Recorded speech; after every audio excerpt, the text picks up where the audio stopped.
Plastic is everywhere, in stores, homes, in the sea and on beaches. In Israel, disposable cups, plates, cutlery are a household staple in many homes, part of the culture, and unfortunately, part of nature here as well. Despite environmental and health concerns, the first item on the agenda of newly instated Finance Minister Bezalel Smotrich was to make single-use plastic cheaper. Studies repeatedly place Israelis among the top world leaders in the use of disposable plastic per capita. Israel's coastline is contaminated with over 2 tons of microplastic. In late 2021, Israel's last government introduced a tax on single-use plastic. But that's all about to change.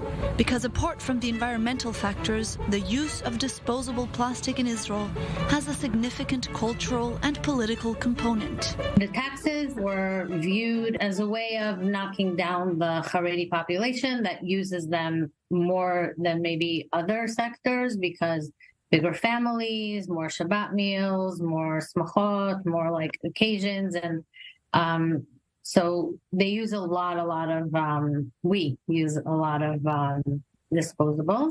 A parliamentary report from late 2021 found that Haredi, or ultra-Orthodox families, often low-income communities, use 3 times more plasticware than the rest of the population.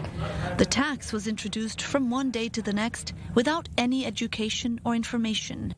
It's important because it's a symbol of this past government relationship with the Haredi parties and Haredi public. The average Haredi family is 9 people. Once a week, you have 3 Shabbat meals where everyone's at the table. Plus, you usually have some guests, right? So you have an average, and you have an average of like 3 courses and a meal. That's about 100 plates. And that's not including glasses and silverware and serving platters. So it's basically, it's like having a Thanksgiving meal 3 times a week. The higher prices on disposable plastic products hit the pockets of many Israelis, causing a 50% drop in the use of such plastic and a reduction of 18% of that waste on the beaches. Plastic waste is the biggest pollution problem on Israel's beaches. Look at this. On a regular afternoon walk, you'll find trash spread out. Now, 70% of the waste that's found in the sea and on the beaches here is exactly this, discarded plastic. And the Israeli beaches are among the top most polluted in the Mediterranean region. Plastic-Free Israel organizes small and large beach cleanups, and they noticed a significant difference. Now, they worry people will run back to the stores, and the progress made last year will be reversed due to the lower prices.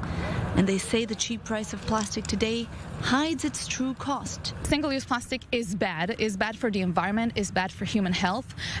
It's becoming little pieces of microplastic that are harming waterways, that are harming wildlife, and also it was found in our bodies, in human lungs, in breast milk, in our blood system, in our digestive system. We don't need more evidence, it's there, and a big part of it is that we're eating and drinking from single-use plastics. According to local experts, change will take time and requires not only education, but also alternative solutions. We need, first of all, to acknowledge that there is a problem. Okay, there is a problem that we are using chemicals that are, some of them are forever chemicals and they stay around for many, many, many years and not only infect or pollute ourselves, and animals, but also the next generations and the next generation. So we need to take steps, but we need to see what are the replacements. Until then, volunteers and special guests will continue to clean up the mountains of plastic polluting Israel's nature.